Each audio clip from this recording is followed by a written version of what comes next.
Et on va continuer à parler développement, projet IT bien entendu, avec vous savez, notre rendez-vous habituel avec Optimis. Optimis qui est une plateforme qui met en relation des donneurs d'ordre, de l'autre des sociétés de services, des freelances. Et d'ailleurs ça marche plutôt bien chez Optimis parce que ça plus 80% de l'évolution du chiffre d'affaires. Donc on voit qu'il y a en un an, donc il y a beaucoup de choses qui bougent avec des datas très pertinentes qui nous permettent justement d'établir un baromètre, voilà, de l'état de santé de ce marché en termes d'emploi en tout cas. Et on va en parler avec Alix Meerschant. Bonjour Alix, bonjour, merci d'être avec nous, directeur marketing et communication d'Optimis. Et Cyril Chiche, bonjour. Cyril, bonjour très content de vous avoir ici, cofondateur et président de Lydia. Alors on va revenir justement sur le métier de Lydia dans un instant et les besoins évidemment en développement. Mais je voulais démarrer, je disais tout à l'heure en sommaire, c'est toujours tendu ce métier du développement, des chefs de projet, enfin tout ce qui tourne autour de l'IT. Mais là on sent ça se détend un petit peu, non ? C'est ce que vous voyez en tout cas dans le baromètre. Au premier trimestre, donc on fait un petit état des lieux du premier trimestre de l'année. On sentait les prémices un petit peu fin d'année dernière d'une baisse des besoins des entreprises. Elle est confirmée. On a en tout cas sur notre baromètre moins 25% de besoins des entreprises. Forcément, quand on parle de pénurie, ça détend un petit peu le marché. De l'autre côté, plus de profils disponibles automatiquement. Et donc effectivement, notre indice P2I qui retrace donc la tension du marché passe à 1486 contre 2264 il y a un trimestre, sachant qu'on a une valeur de référence à 2019, avant le Covid, qui est de 1000. On retourne vers un certain niveau d'équilibre. On pourrait même parler de petite crise parce qu'effectivement, on a une baisse importante des besoins des entreprises. Ça veut dire que les entreprises mettent plus de temps à prendre des décisions. Enfin voilà, on entend beaucoup ça, que les choix, enfin les prises de décision dans le lancement des projets, ça commence à prendre. Absolument, les cycles sont déjà un peu plus longs, effectivement sont un peu plus longs. Après, les technologies évoluent à une vitesse fulgurante. On a parlé d'AI, on va peut-être encore en parler aujourd'hui. Le temps de s'adapter, effectivement, et de mettre en place les projets même. Effectivement, ça allonge le cycle des décisions. Parce qu'évidemment, dans le top techno, c'est du SQL, du Oracle. SQL, Oracle, Java, c'est des technos qui sont très très liés justement aux bases de données. Et on pourrait dire à l'intelligence artificielle parce que effectivement l'engouement actuel, toutes les entreprises, il n'y a pas de data, il n'y a pas d'IA. Exactement. Alors aujourd'hui, Alix, vous n'êtes pas venu seul, vous êtes venu donc avec Cyril Chiche de Lydia. Juste un mot. Alors je pense que Lydia c'est presque devenu, c'est comme le frigidaire, hein, c'est un mot qui est. On se fait des Lydia, voilà pour bien comprendre. Ça va devenir une super app aussi, Lydia, bientôt, parce qu'il y a le lancement dans le crédit. Oui, alors l'idée, c'est que ça devienne finalement une banque, l'équivalent, ou une nouvelle forme de banque, mais clairement, aujourd'hui, notre positionnement, c'est le compte courant de la génération qui dit « je te fais un Lydia ». Et justement, l'état de santé, la globale des fintech, parce qu'on sent, alors d'une façon générale, dans la French Tech, c'est plus compliqué. Alors en termes, on entend des licenciements, mais ça dépend des secteurs. Le financement, c'est pareil. On voit que l'early stage, ça marche toujours bien, mais par contre, dès qu'on monte un peu dans les séries, c'est plus compliqué. Comment vous le sentez, là, Cyril, aujourd'hui, cet esprit French Tech, puis cet esprit French FinTech?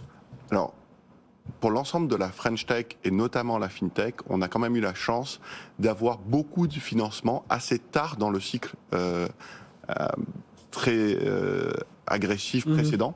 Et donc beaucoup d'entreprises ont levé beaucoup d'argent dans les grosses startups entre 2021 et 2022. Et donc ont du cash et ont de la trésorerie pour tenir et lancer des projets. Donc ça, c'est quand même une chose intéressante. Et on n'a pas vu tant de licenciements que ça en France. On ne voit beaucoup. C'est pour ça que j'insistais bien en disant ça dépend des secteurs, ça dépend des... La FinTech a été effectivement un des secteurs les plus gâtés en termes de levée de fonds. Et donc c'est peut-être un des moins touchés, même si effectivement, comme dans tous les secteurs de la tech, les actionnaires et les dirigeants ont... décidé effectivement de ralentir un peu le rythme des projets, de ralentir aussi, pourquoi pas, les recrutements. Si on n'a pas licencié, on a peut-être moins recruté. Même si, honnêtement, chez Lydia, on recrute encore 80 personnes cette année. Oui, et puis on voit partout, on demande plus de discipline financière, on veut voir tout ça. Dernière question là, et puis avant de rentrer vraiment dans les métiers, les besoins, crainte des GAFA un jour, là on entendait Apple qui, alors c'est aux États-Unis, et puis c'est pas complètement une banque, ils se sont liés à un Goldman Sachs, mais on voit quand même ces acteurs qui viennent chatouiller un peu les orteils des banques, mais se dire qu'un jour, oui, ça pourra arriver. Oui, les GAFAM, et depuis longtemps, ont les capacités financières, technologiques, ils ont la marque, ils ont la clientèle pour faire à peu près tout ce qui comporte de la tech. Est-ce que pour autant ils vont faire tout et est-ce qu'on doit complètement arrêter d'innover au prétexte qu'ils sont en capacité de faire quelque chose? Ça serait dramatique. Oui. Et j'ai envie de dire que l'essor de la tech partout dans le monde montre que c'est pas le cas. Est-ce qu'un jour ils seront des banques? Le jour où ils seront des banques, si c'est le cas, ils seront des banques. On verra comment. Voilà. Oui, on s'est toujours adapté. On a vu toujours que ce soit petite entreprise ou grande entreprise, savoir s'adapter au marché concurrentiel. Donc l'actualité de Lydia, c'est donc devenir une super app, devenir ce banquier pour de nouvelles générations, puis pourquoi pas les plus anciens aussi, qui commencent à s'y mettre aussi. Là, on parle beaucoup de l'open banking, c'est ça. Et justement, c'est là où on va voir qu'il y a ce besoin d'ingénieurs, de compétences dans l'IA, dans la blockchain, dans le cloud. Oui, effectivement, toutes ces technologies-là sont très concentrées dans la fintech. L'IA, on en parle beaucoup en ce moment, mais c'est quelque chose qui, chez nous, existe depuis longtemps sur des sujets de risque, de fraude, de crédit, même de service client. L'open banking, c'est la capacité finalement d'accéder aux informations sur son argent, quel que soit l'endroit où il se trouve, pouvoir l'agréger, pouvoir initier des ordres de virement. Tout ça avec de la sécurité autour. Tout ça dans un environnement qui est effectivement de plus en plus sécurisé, de plus en plus intuitif, de plus en plus simple et accessible. Finalement, c'est peut-être ça la nouvelle génération de la banque. Un outil qui est conçu pour les utilisateurs où ils sont en maîtrise de leurs données dans un cadre toujours sécurisé parce que la réglementation et la technologie permettent de le faire exactement pareil pour tout le monde. Et plus que avoir une interface sur un système interbancaire que je ne comprends pas très bien. D'ailleurs, quand vous regardez votre relevé de compte et que vous lisez les lignes qui sont dedans, vous comprenez bien que ça n'a pas été fait pour vous. Oui. Et puis souvent, et je trouve que quand on commence à rentrer un peu dedans, on se rend compte que il y a des choses qu'on aimerait bien avoir et qu'on ne réussit pas. Enfin, on nous parle toujours de l'expérience client. Pourtant, on est un petit peu déçu. Ça veut dire, Alix Misram, qu'autour de tout ça, on a des besoins. On parlait tout à l'heure, alors besoin SQL, Oracle Java, donc dans la base de données, mais voilà, on va plus loin, parce que je parlais de blockchain, je parlais de cloud computing, de cybersécurité. Oui. Ces enjeux, d'ailleurs, avec les IA qui elles-mêmes génèrent des failles de sécurité parce que ça accélère aussi les malveillances et ça les facilite. Et d'un autre côté, effectivement, ça multiplie les besoins en cybersécurité. D'ailleurs, notre gouvernement a annoncé encore un plan d'1 milliard. Oui. Le Parlement européen aussi a un plan Cyber Solidarity Act d'1 milliard aussi pour regrouper les 17 pays de l'Europe pour effectivement avoir des actions solidaires anticipées et avoir des actions contre les cybermenaces. Ça multiplie effectivement ces besoins dans ces domaines-là.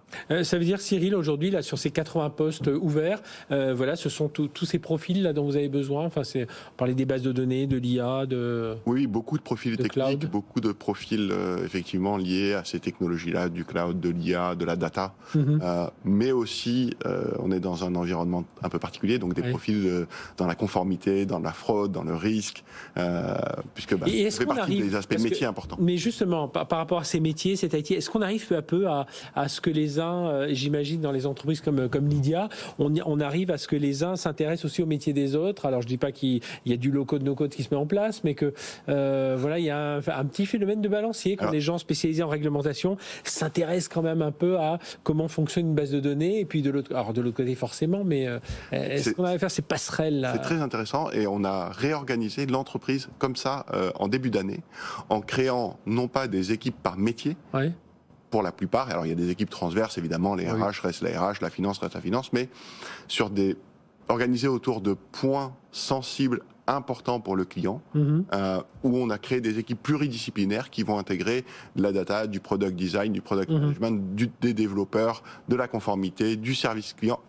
tout ça intégré au sein d'une même équipe pour se concentrer sur un sujet précis et donc travailler ensemble à l'expérience client et aussi à la fonction sous toutes ses coutures pour être plus efficace et aussi pour que tout le monde comprenne précisément la part qu'il joue dans l'expérience finale du client. Et du coup, on arrive à bien définir là, le poste quand on cherche quelqu'un, ou alors on demande un petit chat GPT justement pour qu'il nous définisse le bon poste. Mais voilà, on arrive à bien définir ça. Enfin, c'est de nouvelles qualités aussi. Alors, il y a les compétences techniques, certes, mais du coup, c'est le que l'on connaît. Il y a les soft skills, mais vous devez revoir un peu vos fiches de poste. Alors, ça nécessite effectivement d'avoir des profils qui sont très entrepreneuriaux dans la philosophie, puisque évidemment les sujets vont changer au fil de l'eau. Un jour je m'intéresse à ça, demain je m'intéresse à ça, et pas simplement à mon métier. Oui. Et donc j'ai besoin de penser plus large, d'être un peu plus couteau suisse, on va dire. Et ça, effectivement, c'est des profils qu'on connaît bien chez les entrepreneurs, parce que il faut faire un peu de tout, même si on a quand même des entreprises qui sont très technologiques et où le besoin de compétences de base doit être là. C'est ce qu'on voit, ce côté couteau suisse, là, Alix Mearsheims ? Oui, absolument. Nos clients nous demandent de plus en plus d'expertises diverses, en fait, pour un même profil. Donc ça, c'est vrai que c'est extrêmement intéressant. Je tiens à relever aussi un point aussi. Vu que le marché se détend un petit peu, on remarque quand même que sur ce type de profil, justement, on parlait d'open banking tout à l'heure, on a quand même une hausse des tarifs, pour parler rapidement des tarifs. Bien sûr, si 5% au dernier trimestre, même si dans la moyenne, les tarifs se stabilisent. On a connu une très forte hausse ces derniers trimestres. C'est très stabilisé, voire même une baisse sur certaines technos. Par contre, sur effectivement tout ce qui est API, Open Banking, on a une petite hausse de 5% au dernier trimestre. Ouais, oui, c'est la ligne qu'on regarde aussi quand on recrute. Merci à tous les deux d'être venus nous parler de tout ça. Alix Mearsheims, directeur marketing et communication d'Optimis, et Cyril Chiche, cofondateur et président de Lydia. Merci, messieurs, d'être venus nous parler de cet état dans les fintechs, sur l'emploi, le développement. Allez, on marque une courte pause. On se retrouve juste après.